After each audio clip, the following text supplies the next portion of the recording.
Curious as to what the weather's going to be like on your wedding day? Go to brideaccess.com, click on the weather link, and there you can receive a customized weather outlook for your wedding day. Compliments of KSL Live 5 Weather and brideaccess.com. Tell me you will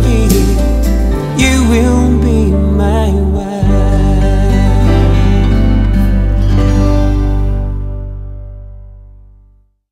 Welcome to the program today. I'm Robin Seville with brideaccess.com, and today is a day I'm actually quite excited about. And the reason why is I have the opportunity to sit down with what I believe is 3 of the finest bridal shows in Utah. Now, anybody who works in the wedding industry knows that the first 4 months of this previous year there was about 33 bridal shows, and so it became more important for me to sit down with what I think are 3 of the top notch that really do help the industry and help the vendors as well. And I get to sit here today with Deborah Greenband. She's no stranger to the bridal show market, been doing bridal shows for 30 years. 30 years and counting, among other shows that you've been very successful at as well too. And across from me is Jason, the Bridal Fairs, right? That's correct. And that's 19 years. Yep. And you've worked, some other people have worked that in the past, and you're spearheading it now and have done very well with that. And then to the other side of me is Megan Sorensen, who's been with the Joseph Smith Memorial Bridal Show for 3 years now. Yep. Another show that has done quite well. And one of the things I want to talk about today is how a vendor can best utilize the bridal show. When they come and they're in your show, let's talk a little bit about, it's not just about showing up and handing out a card or some literature. What are some of the things that a vendor should be doing to maximize the show they're participating in? Megan, what do you think? I think it's important to know your competition, know what other businesses are out there, know who's going to be in the show, and know what they have to offer, and not speak ill of them as you're talking with the guests of the show, but meet the bride's needs. If you don't have what it takes to meet what that bride wants, refer them somewhere else, but just be aware of what else is out there. Deborah, what would you suggest? My suggestion to them is to just make sure that they have someone manning the booth all the time. Interesting. Not eating in the booth while they're watching somebody go around. And yes, they have busy times that they're going to have to do something, but take a break. Have another person in your booth that can talk to these folks. And also make sure that you have more than one person in that booth, because the girls are going to take up your time. That's what they're there to do. They're not there just to grab a brochure. That's not really what they want to do, and that's not what they do in our event. So you've seen plenty of times where the booth is left vacant then? Totally empty, and they're eating in the back of it. Jason? I agree with Deborah with the make sure you have a well-trained staff and at least 2 people to work the booth. You'll have more than one person there wanting information about your company, so you're going to want to be able to make sure their needs are taken care of. Also, we try to get our vendors to provide an eye-catching booth, something that you know, is classy, that's going to make people stop and take a look at what you have to offer. Plenty believe that if you have a booth, that should automatically mean that you're going to have bookings. Yeah, that's not the case. You're going to want to present a booth that people are going to want to stop at. You're going to want to leave the front open so they can step out of the busy aisleway into your booth and have some FaceTime with them where you can provide them with the information. And leave the tables to the back or lining the perimeter of the booth so that the brides can step in, actually be a part of the booth, feel the environment, create an environment where they can get a sense of what your company is and have that time with you and away from the crowded hallways. Does it get too busy sometimes, Deborah? They've got so much in the booth that It's extremely busy when they have too much in the booth, and also when they start to share booths because they don't know what they're selling. They don't know if there's 2 people in that booth whether they're selling flowers or cakes. They don't know if they're selling photography or video. They don't know what they're selling. So in our particular show, I do not allow anyone to share a booth because they have a terrible experience. They don't do well. They don't know who they're talking to, and the other person generally is a better salesperson than the other person in their booth, or else they wouldn't have them there. Keep in mind, too, that a 10 by 10 is too small. You cannot do anything in a 10 by 10 and invite someone in, because you and I will not go into an environment that is too crowded, which means somebody from the side is going to be pushing me away.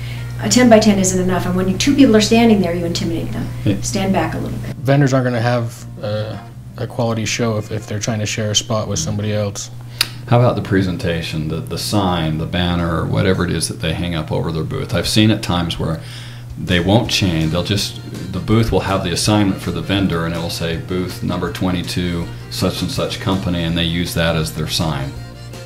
Yeah, I'd say bad decision. Your signage needs to be short and clear. You've got a small window of time there when they're walking by and looking at your booth. If they can't tell what you're doing, they're probably going to move on.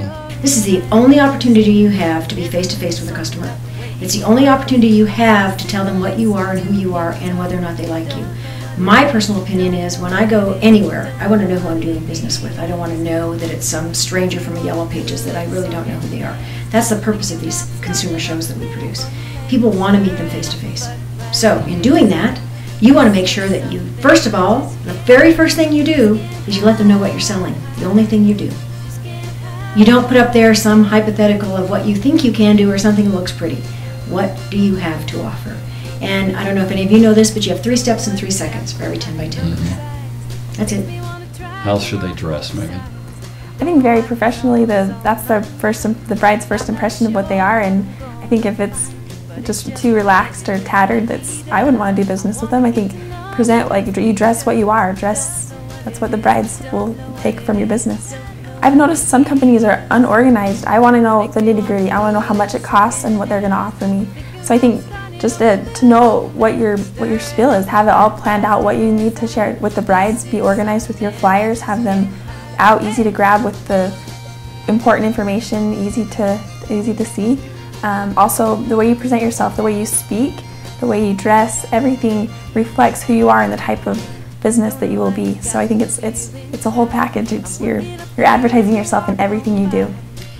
I met with a wedding professional this morning, Diane, All Occasions photo booth, and I told her about that we'd be getting together today, and she emailed me this question, and she said, how do you capture a bride at a bridal show when that bride is getting so many other people in the same category trying to sell their product or service for cheaper? And I think I've seen that. I hear that on brideaccess.com as well, is, well, I'm up against X amount of companies and they're 30% cheaper than I am. So at a bridal show, in this case a photo booth, if there's more than one photo booth and the other one's cheaper, how does the one who's a little bit higher price stand out and get the bride to book them? I think it's the relationship you build initially with the bride. It wouldn't matter how much the photographer costs if they are really personable and they are fun, they catch my vision, they're talking it through, like we can do this, sharing ideas, that's going to catch the bride right off. I think it's that initial relationship that you build and showing that you're more than just that service, you care about them, you have that investment in what you're doing for them in this special occasion.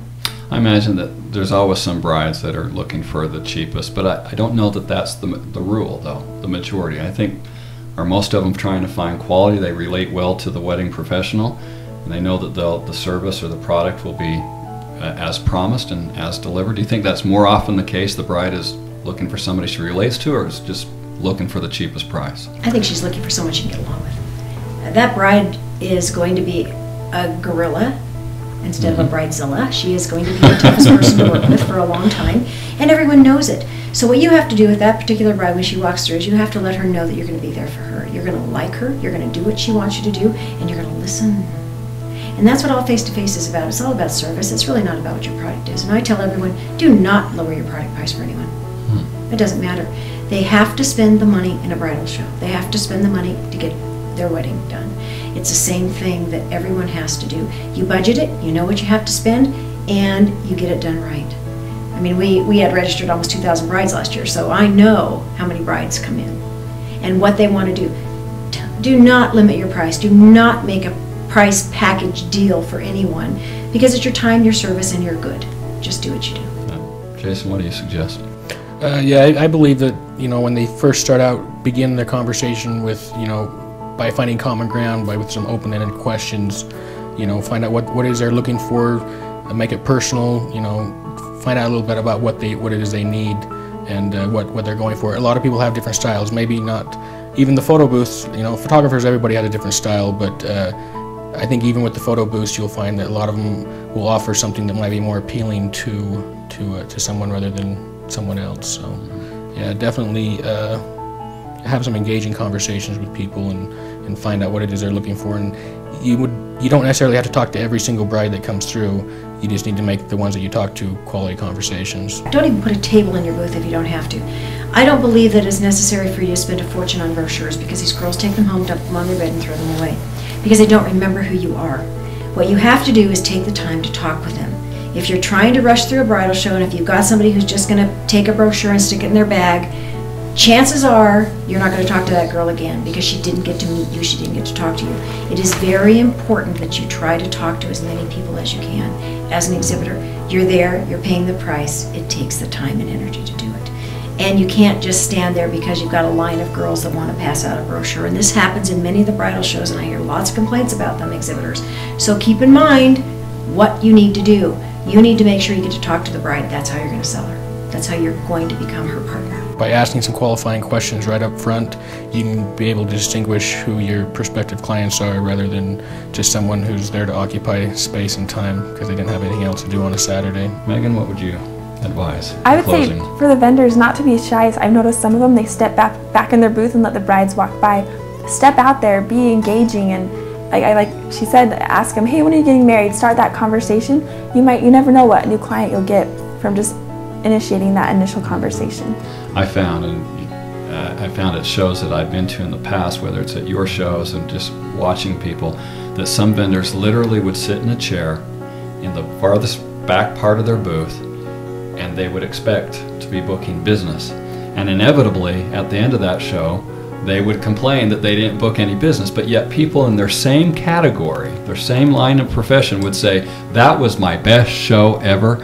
I paid for this within 1 hour. I want to thank all of you. Deborah Greenband, thank you so much for coming and for your years of doing this and your experience and wisdom in it. Jason, you as well. And Megan, of course, you as well. Congratulations on that upcoming wedding, Megan. And I believe that this has been a great service for the vendors that will be having a booth at your bridal show. So thank you again. Thanks. Planning a wedding? Watch Utah's only wedding TV show, brideaccess.com, each Sunday morning at 9:30 a.m. on ABC4.